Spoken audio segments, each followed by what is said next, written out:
नमस्कार, बहुत स्वागत है आपका हमारे इस खास कार्यक्रम सुलगते सवाल में। मैं हूं आपके साथ अमित शर्मा।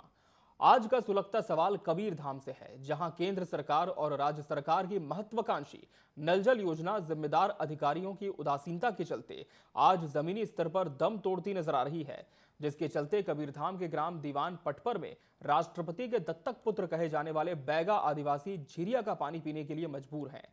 कई ग्रामीणों की झीरिया का पानी पीने से तबीयत भी खराब हो रही है, लेकिन शिकायत के बाद भी शासन प्रशासन मौन है, कोई सुनवाई नहीं हो रही है। अब सवाल यह उठता है कि इस दुर्दशा के लिए आखिर जिम्मेदार कौन है। देखिए ये रिपोर्ट।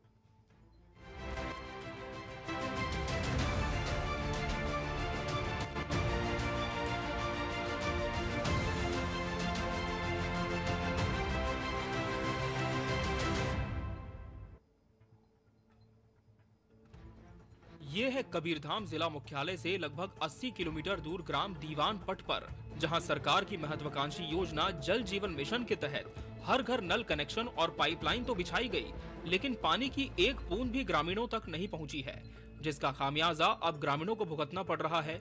वहीं गांव के 400 बैगा आदिवासी प्राकृतिक जल स्रोतों पर ही निर्भर हैं।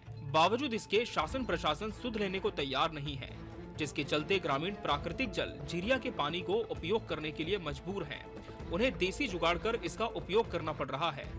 यहाँ की ग्रामीण महिलाओं को गर्मी के मौसम में पानी के लिए लंबी दूरी तय करनी पड़ती है। ऐसा लगता है कि नल जल योजना सिर्फ कागजों में ही पूरी कर दी गई, जबकि हकीकत कुछ और ही बयां कर रही है। अब सवाल ये उठता है कि इस दुर्दशा के लिए आखिर जिम्मेदार कौन है। ये पानी है ना, ऊपर से वो बरगद के पेड़ है उसके नीचे से जो पानी निकल रहा है। पहले हम लोग वहां से पानी पीते थे और सब पीने खाने के लिए वहां उपयोग के लिए सब वहीं से लाते थे पानी। बाकी इधर पाइप में नीचे से लाया है। इसके बाद ड्रम को कुछ इसमें जुगाड़ किया है। वहां पर नल कनेक्शन तो 100-150 है, लेकिन नहीं जाता। हाँ भैया, ये हमारे पानी के बहुत समस्या हो रहा है, लेकिन जहाँ से न ऊपर से बरगद के पेड़ है, पहले वहाँ लेने जाने जाते थे। बाकी अभी जो ये शासन कुछ ड्राम की व्यवस्था किया गया है, वहाँ तक के रोड तक के आया है, जिसमें जल नल योजना के तहत पाइपलाइन बिछाया गया घरों घर। हर घर में जल नल योजना के तहत अब योजना चल रहा है, उसके तहत में बिछाया गया। बाकी एक सप्ताह भी नहीं चला लगभग, मतलब पानी घर में नहीं गया है। इसी से लेने आते हैं। यहाँ से करीब ये पारा के लगभग 300 मीटर से आते हैं लोग, ये तरफ से 400 मीटर करीब के लोग, मतलब इसी में गुजारा करते हैं। केंद्र व राज्य सरकार की महत्वाकांक्षी योजना नल जल योजना जिम्मेदार अधिकारियों की उदासीनता के चलते आज जमीनी स्तर पर दम तोड़ती नजर आ रही है, जिसके चलते अब ग्रामीण झीरिया का पानी पीने को मजबूर हैं। ऐसे में झीरिया का पानी पीने से किसी ग्रामीण की जनहानि या तबीयत बिगड़ती है तो जिम्मेदार आखिर कौन होगा। देखना अब ये है कि सरकार कब तक ग्रामीणों को शुद्ध पेयजल मुहैया करा पाती है। इस संबंध में जिम्मेदार अधिकारी से टीवी 24 की टीम ने संपर्क करने की कोशिश की, तो वो बात करने के लिए तैयार नहीं हुए। हर घर नल हर घर जल, यह केंद्र सरकार की और राज्य सरकार की योजना है जो जल जीवन मिशन के तहत कार्य किया जा रहा है। मगर यहाँ के जिम्मेदार अधिकारी की लापरवाही है कि ग्रामीणों तक अब तक नल तो पहुंचा है, मगर जल की अभी तक व्यवस्था नहीं कर पाई है, जिसके कारण ग्रामीण जो है आज झीरिया के पानी पीने को मजबूर हैं। यहाँ के जो जिम्मेदार अधिकारी सिर्फ कागजों में कागजों में जो दावा कर रहे हैं कि कार्य पूर्ण हो चुका है, मगर जो जमीन स्तर की बात करें तो बात ही कुछ अलग है। जो जमीन स्तर अलग ही बयां कर रही है कि ग्रामीण किस कदर जो है अपनी प्यास बुझाने के लिए झीरिया का पानी उपयोग कर रहे हैं। यहाँ के जल जीवन मिशन की अगर किसी अधिकारी से अगर बात करें, अगर जिम्मेदारी का अधिकारी जो है डीएम भी हैं, यहाँ से इनसे भी मुलाकात कर मैं बात करना चाहा, मगर यहाँ के मीडिया से तो दूरी बना के रखे हुए हैं यहाँ के अधिकारी। क्या ऐसे अधिकारी क्या ग्रामीणों को जो सरकार की योजना है तो क्या ग्रामीण तक पहुंचा पाएगी? विपक्ष इस मामले में जरूर सत्ता पक्ष पर सवाल उठाते दिख रहा है। गर्मी अभी शुरू हुआ नहीं है और पनरिया विधानसभा के बहुत सारे ग्राम पानी की किल्लत शुरू हो गई। दीवान पटपर का बात सामने आया है। 400 लोग झीरिया के पानी पीने के लिए मजबूर है, लेकिन उनका सूद लेने वाला कोई नहीं है।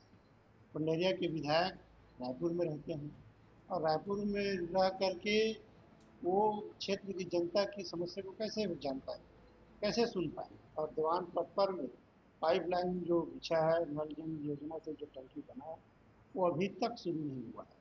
नल जल योजना में जितने ग्राम में बना है सभी ग्राम का नल जल योजना फैला है।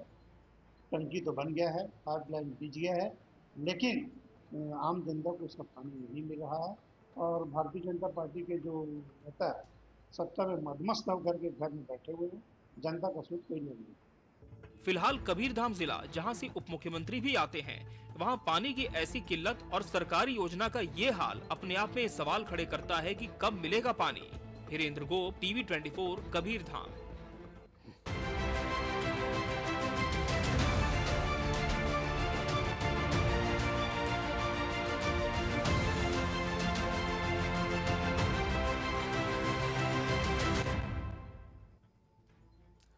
प्यास से बैगा, ये आज का सुलगता सवाल है कि आखिर बैगाओं की प्यास कैसे बुझेगी। झीरिया का पानी पीने के लिए ये कब तक मजबूर होते रहेंगे। लगातार शासन प्रशासन से भी इस पूरे मामले में बात करने की कोशिश हमारी टीम ने जब रिपोर्ट कवर कर रही थी तब की, पर कोई जवाब नहीं आया। लेकिन उम्मीद करते हैं कि इस कार्यक्रम के दौरान कोई ना कोई जिम्मेदार जरूर हमसे जुड़ेगा और अपनी बात रखते हुए ये समाधान कैसे होगा इस दिशा में कोई पहल हो पाएगी। और इस पूरी रिपोर्ट को हमारे सहयोगी हिरेंद्र गोप ने कवर किया है, जो कि हमारे साथ इस समय जुड़े हुए हैं। हिरेंद्र, ये बताएं सबसे पहले कि कितने सालों से ये जो बैगा है वो प्यासे हैं और झीरिया का पानी पीने के लिए मजबूर हैं।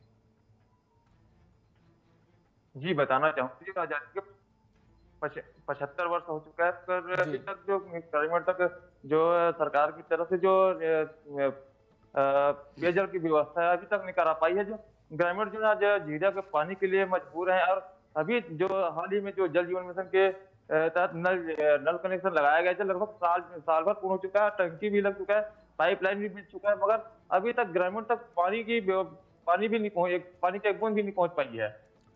हिरेंद्र, और इस पूरे गांव की हम बात करें, ग्राम की, जहां पर बताया जाता है ग्राम पटपर इसका नाम है।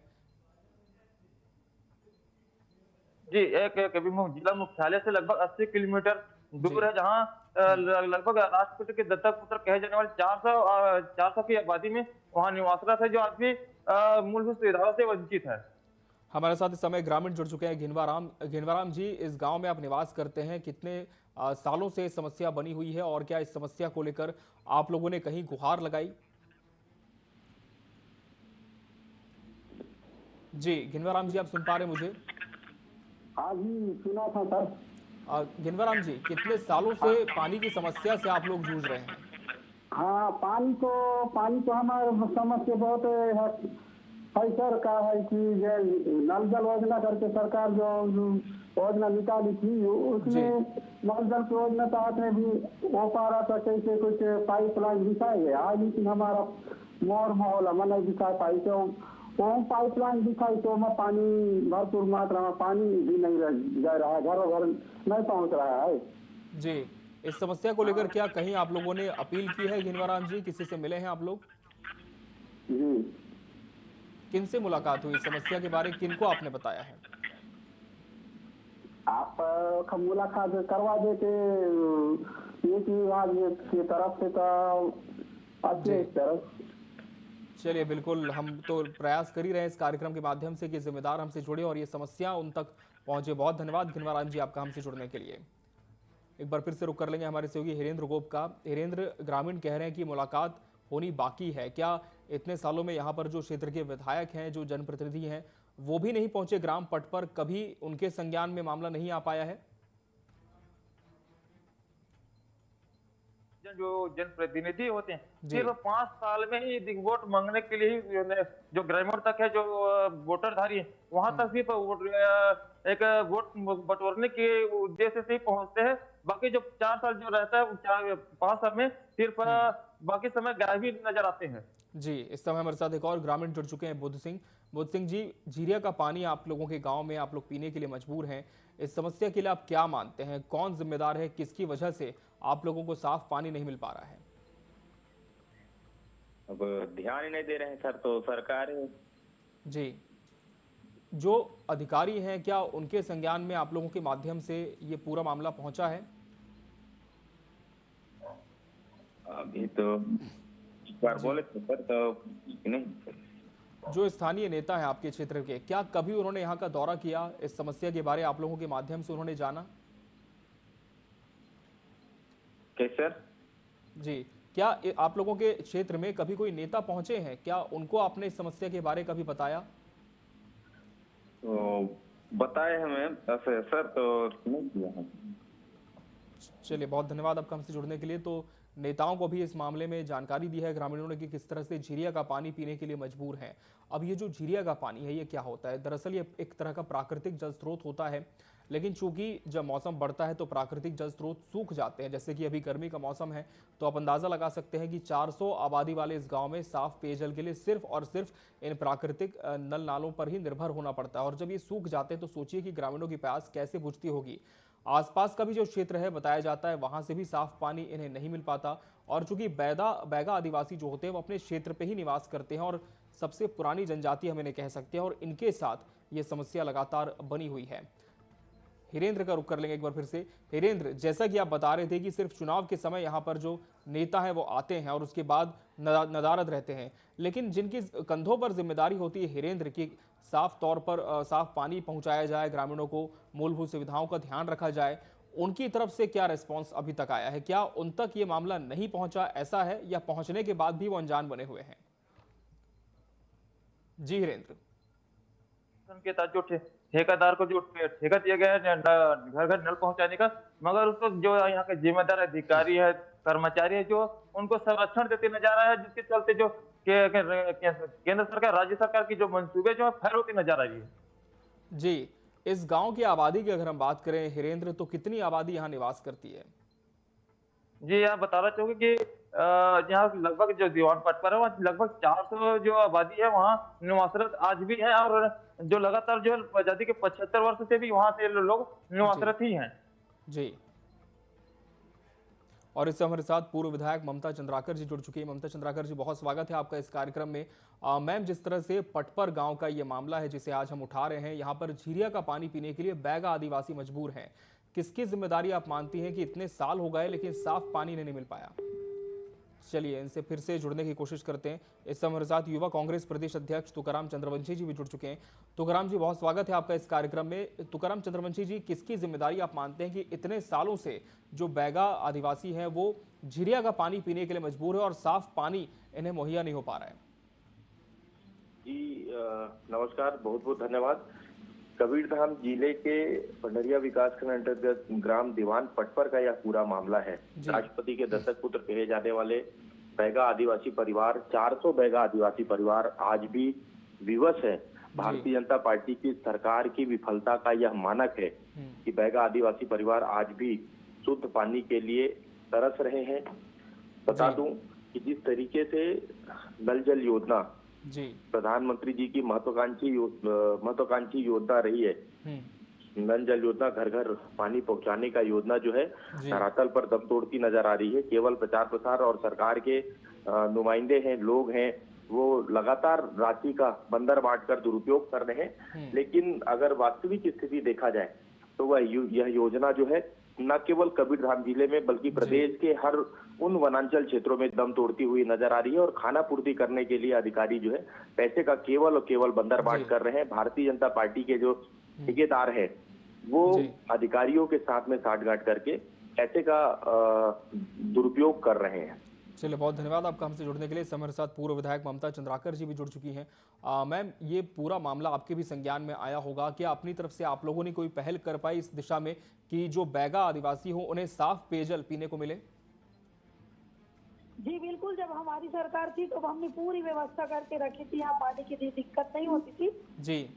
लेकिन जब से भारतीय जनता पार्टी की सरकार आई है तब से जल संकट भी पड़ा है, और जिले में इनका जो कार्य क्रियाकलाप है भारतीय जनता पार्टी की सरकार की जी, उसमें प्रशासन भी ठीक से काम नहीं कर पा रही है इनके आदेश में। और पानी की समस्या चूंकि अभी से शुरू हो गई है जी, मार्च का महीना है जो अभी से जल स्तर भी कम हो गया, उसके साथ साथ इनकी पूरी प्रशासनिक व्यवस्था भी ठप हो चुकी है जी। एक तरफ जल जीवन मिशन की बात करते हैं इन लोग, भारतीय जनता पार्टी की सरकार जी, जल जीवन मिशन का जो काम था जब हमारी सरकार थी तो पूरी तरह व्यवस्थित होकर काम कर रही थी ये कार्य जी, जबकि ये केंद्र से संचालित योजना है। और आज सरकार दोनों तरफ है, केंद्र में भी है और छत्तीसगढ़ में भी है जी, तब भी ये पूरी जो योजना है वो पूरी तरह से ठप हो गई है। कहीं ना टंकी की ठीक से व्यवस्था हो रही है, ना पाइपलाइन की, और पानी की समस्या तो इतनी ज्यादा बढ़ गई है कि आज लोग पानी के लिए इधर उधर भटक रहे हैं। फिर भी प्रशासन आंख मूंद के बैठी हुई है अभी से। आप कह रही हैं कि जब आपकी सरकार थी तब इस दिशा में प्रयास हुए, लेकिन मैम जो ग्रामीण है उनका कहना है कि हम तो सालों से इस समस्या से जूझ रहे हैं। जी बिल्कुल जूझ रहे हैं। क्षेत्र मेरा खुद का क्षेत्र है विधानसभा पंडरिया जी। वहाँ वनांचल क्षेत्र में भी पानी की समस्या बढ़ चुकी है। मैदानी में भी पूरी तरह से जल स्तर तो पूरी नदी से लेके नाले तक का पूरा जल स्तर खत्म हो गया है जी। लेकिन फिर भी जो आज के जनप्रतिनिधि हैं वो क्षेत्र को अनदेखा करके रह रहे हैं। ममता चंद्राकर जी जो वर्तमान में यहाँ से विधायक हैं, क्या उन तक आप लोगों ने ये बात पहुंचाने का कोई प्रयास किया? क्या प्रतिक्रिया उनकी तरफ से आई है? बिल्कुल प्रशासन के माध्यम से सत्ता सरकार को पूरी बात अवगत करा चुके हैं सब लोग जी।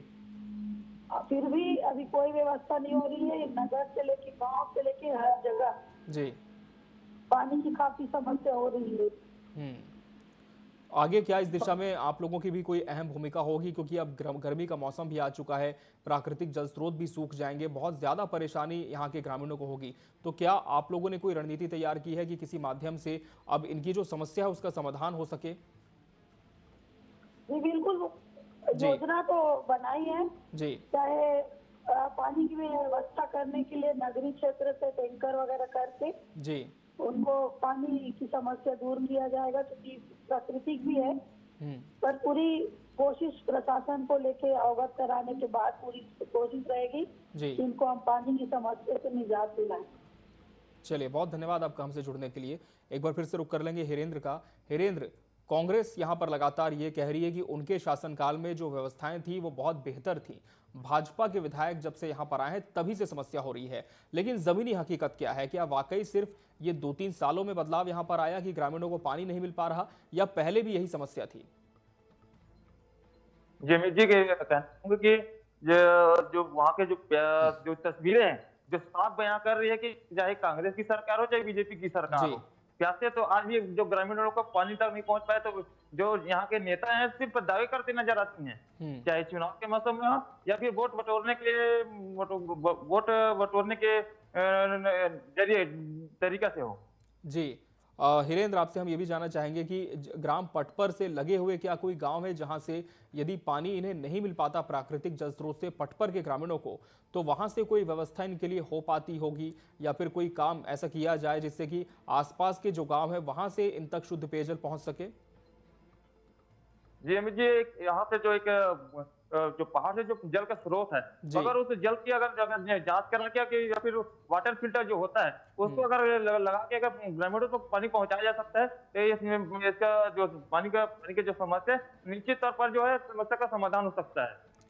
बिल्कुल, और ये समाधान बहुत हद तक हम कह सकते हैं कि जो प्रशासनिक बॉडी उस पर निर्भर करता है। जो यहाँ जिले के कलेक्टर हैं, जो स्थानीय हम कह सकते हैं एसडीएम हैं, तमाम जो प्रशासनिक अधिकारी है, उन तक तो ये मामला पहुंच ही चुका है। लेकिन क्या अपने स्तर पर उन्होंने भी कोई कोशिश नहीं की या फिर सिर्फ कागजी कार्रवाई की है? जी अमित जी, यहाँ के अगर ये जल जीवन मिशन के जो पानी की जो समस्या जो वहाँ के पाइपलाइन बिछी हुआ है, टैंकी लगा हुआ है, उसको अगर लेकर किसी भी अधिकारी से अगर बात करते हैं, जो यहाँ के जिम्मेदार अधिकारी जो है मीडिया से दूरी बना के चलते हैं। आखिर क्या वजह जो है ये अधिकारी जो है मीडिया से दूरी बना के रखे, क्यों कहीं ना कहीं जो है जो सरकार की जो योजनाएं हैं सिर्फ कागजों में दिखाई दे रही है? ये बड़ा सवाल है, क्योंकि जब मीडिया उनसे बात करने की कोशिश करती है, जैसा आप बता रहे हैं, तो वो मीडिया के सवालों से बचते नजर आ रहे हैं। यानी कि जानकारी तो है, लेकिन जिम्मेदारी कब निभाएंगे, ये एक बड़ा सुलगता सवाल यहाँ पर बना हुआ है। हिरेंद्र, और वर्तमान की अगर हम बात करें तो अभी क्या हालात वहां पर हैं? क्या जो प्राकृतिक जल स्रोत है वहां पर पर्याप्त पानी है कि गर्मी उनकी निकल जाए ग्रामीणों की? जी, इसमें कहा जाए तो जो गर्मी का मौसम होता है, जो हर नदी नाले के जो पानी के सूखने लग जाता है, तो जाहिर सी बात है कि वहाँ के जो पहाड़ी इलाके से जो जल होता है वो भी सूखने सूखी जाता है, जिसके चलते जो ग्रामीण है जो लगभग 4 से 5 किलोमीटर दूरी तय करके जो पानी की व्यवस्था कर पाते हैं। जी, इस समय हमारे साथ पीएचई एसडीओ विकास खंड पंडरिया सुखनंदन राम जी जुड़ चुके हैं। सुखनंदन जी, ग्राम पटपर में जो झीरिया का पानी ग्रामीण पीने को मजबूर है, यहाँ पर बताया जाता है कि जल जीवन मिशन की जो योजना है धरातल पर उतनी सही साबित नहीं हो रही है। आपके माध्यम से क्या इस दिशा में अभी कोई प्रयास हो रहे हैं कि गर्मी के मौसम में कोई साफ पेयजल की व्यवस्था इन गाँव वालों के लिए कर दी जाए? पटपर ग्राम जी जी जी सुखनंदन जी। तो थोड़ा ना इसका मुआयना करके बताना पड़ेगा हमको तो। जी जी, क्या अब तक यहाँ की कोई जानकारी शिकायत, अपडेट लेकर के। जी कोई शिकायत अब तक नहीं पहुंची है सुखनंदन जी? नहीं पटपर की? पहुंची अभी पटपर का। जी जी जी, नहीं आसपास तो ग्राम तो पटपर ही है ना। जी जी, ग्राम पटपर की बात है जहाँ पर बैगा जनजाति निवास करती है और हाँ, 400 तो यहाँ की आबादी। पंचायत कौन सा, ग्राम पंचायत कौन सा है? ये आप पता कर लीजिएगा निश्चित तौर पर, लेकिन यहाँ पर ये बता दें कि बैगा जनजाति यहाँ पर निवास करती है और 400 इनकी आबादी है। तो क्या ये शिकायत आप तक नहीं पहुंची कि यहाँ झीरिया का पानी लोग पी रहे हैं? जी पहुंचा तो नहीं है वहाँ कोई आवेदन वगैरह। जी जी, चलिए है ना? जी ग्राम पटपर है, ये मामला अब आप तक पहुंच चुका है, तो क्या आपके माध्यम से प्रयास किए जा सकते हैं? नहीं तो जल जीवन मिशन के अंतर्गत हम लोग काम चल ही रहे हैं। जी जी, लेकिन अभी की स्थिति में ना उसको एक बार अपडेट करके देखना पड़ेगा। जी चलिए, बहुत धन्यवाद आपका हमसे जुड़ने के लिए। तो हिरेंद्र गोप का हम रुख कर लेंगे। हिरेंद्र, पीएचई एसडीओ तो अभी तक बताया जा रहा है कि उन तक ये जानकारी ही नहीं पहुंची कि ग्राम पटपर भी कोई गांव है जो पंडरिया की विधानसभा क्षेत्र के अंतर्गत आता है, और ये जानकारी अभी हमारे माध्यम से उनको मिली है। तो क्या इस पर हम यकीन कर सकते हैं हिरेंद्र की इतने सालों की समस्या है लेकिन जो जिम्मेदार हैं उन तक अभी ये मामला पहुंच रहा है? जी मुझे जो है सुखनंदन राम जी, तो मैं पिछले लगभग जो है एक हफ्ते 2 हफ्ते पहले इसको कॉल किया गया था, बकायदा इनको पूछा था दीवान पटवन में जो नल जल योजना का जल वितरण का जो काम चल रहा है अभी तक क्या स्थिति है, मगर इनके द्वारा कोई प्रकार के किसी प्रकार के जवाब नहीं दिया और नहीं किसी जो है थोड़े दिन में कॉल करके बताता हूँ ऐसा करके बोले। उसके बाद इनका दोबारा कॉल ही नहीं करना पसंद मुनासिब नहीं समझे। चलिए, अभी तो फिलहाल ये कह रहे हैं कि एक बार सर्वे किया जाएगा, अगर वहां पर स्थिति है तो देखा जाएगा और क्या किया जा सकता है इस पर कदम भी उठाए जाएंगे। तो उम्मीद कर सकते हैं कि हो सकता है सुखनंदन राम पीएचई एसडीओ जिनके कंधों पर जल जीवन मिशन को सफलतापूर्वक धरातल पर उतारने की जिम्मेदारी है, वो अपना दायित्व निभा पाएं। हमारे साथ इस समय जिला सीईओ अजय त्रिपाठी जी भी जुड़ चुके हैं। चलिए, इनसे भी संपर्क करने की कोशिश हम लगातार कर रहे हैं और जितने भी जिम्मेदार हैं, चाहे हम विधायकों की बात करें, प्रशासनिक अधिकारियों की बात करें, लगातार कोशिश यही है कि इनसे हम इस कार्यक्रम के माध्यम से जुड़ जाएं, इनका जवाब भी हम ऑन रिकॉर्ड ले लें, ताकि कहीं ना कहीं एक जो ग्रामीण है उनकी उम्मीदें भी पूरी हो कि क्या यहाँ पर पानी उन्हें मिल पाएगा। इस समय हमारे साथ ईईपीएचई दिलीप राजपूत जी जुड़ चुके हैं। दिलीप जी, ग्राम पटपर का ये मामला जहाँ पर झीरिया का पानी पी रहे हैं लोग, चलिए इनसे संपर्क करने की फिर से कोशिश करते हैं। लगातार कार्यक्रम के माध्यम से हमारी टीम प्रयास कर रही है कि जो इस पूरे विषय को लेकर संज्ञान ले सकते हैं और उचित कार्रवाई करते हुए कदम बढ़ा सकते हैं कि ग्रामीणों को शुद्ध पेयजल मिले, उन तक पहुंचे टीम, उनका जवाब हम लें और अगर उन्हें यह मामला नहीं पता है तो उनके संज्ञान में ये पूरा मामला लाया जाए। लेकिन कई बार ऐसा होता है कि जब टीम संपर्क करने की कोशिश करती है, फोन उठता भी है, बात भी की जाती है, लेकिन विषय सुनने के बाद कोई अपनी बात रखने को कैमरे पर या मीडिया में तैयार नहीं होता। और हिरेंद्र, यही आपके साथ भी हुआ जैसा कि आप बता रहे हैं, क्योंकि कई महीनों से आप इस पूरे ग्राउंड रिपोर्ट को कवर कर रहे हैं, लगातार आपने अधिकारियों से बात की होगी, प्रशासनिक अमले से आप मिले होंगे और सबकी तरफ से कोई जवाब नहीं दिया गया। लेकिन जहां तक स्थानीय नेताओं की बात है, क्या उनका भी यही हाल है? क्या वो भी इस विषय पर बोलने से कुछ बचते नजर आते हैं? ये बताना चाहूंगा कि जो वहाँ के जो जल मिशन के जो योजना है, यहाँ पर जिले में जो है लगभग जो भ्रष्टाचार की भेंट चढ़ती हुई नजर आ रही है और कहीं ना कहीं यहाँ के अधिकारी जो है इसका जो ठेकेदार के जो संरक्षण देते नजर आ रहे हैं। यहाँ तक कि जो अगर राजनीतिक विधायकों की बात करें तो भी जो मीडिया से रूबरू होना भी नहीं चाहते। यहाँ तक कि यहाँ के जिले के जिम्मेदार अधिकारी जो हैं, यहाँ के कलेक्टर जो गोपाल वर्मा जी हैं, वो भी अगर उनसे भी बात करना चाहें, जो कि जिले का जो कमान होता है, जो जिला के दंडाधिकारी की कलेक्टर की होती है, मगर वो भी जो है मीडिया से दूरी बना के रखते हैं। कहीं ना कहीं जो है जो सरकार की योजनाएं हैं, जो उसके मंसूबे हैं, उसको फैल करने में जी जी। हिरेंद्र, क्या सिर्फ यही एक विषय है जिससे मीडिया से दूरी बनाई जाती है या फिर और भी जमीन से जुड़े जो मुद्दे होते हैं, जनता के जो विषय होते हैं, उनमें भी उनका यही रेस्पॉन्स होता है?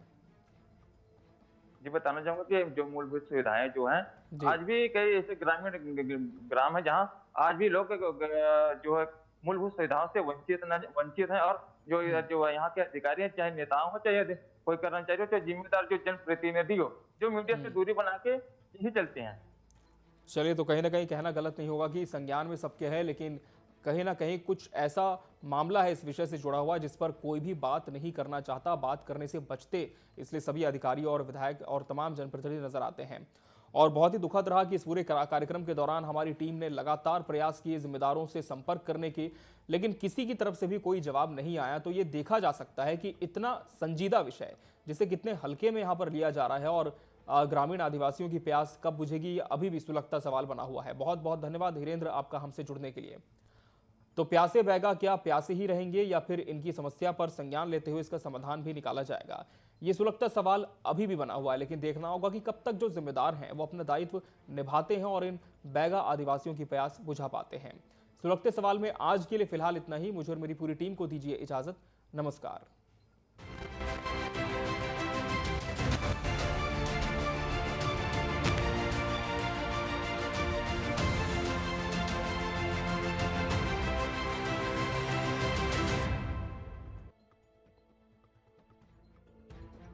ये है कबीरधाम जिला मुख्यालय से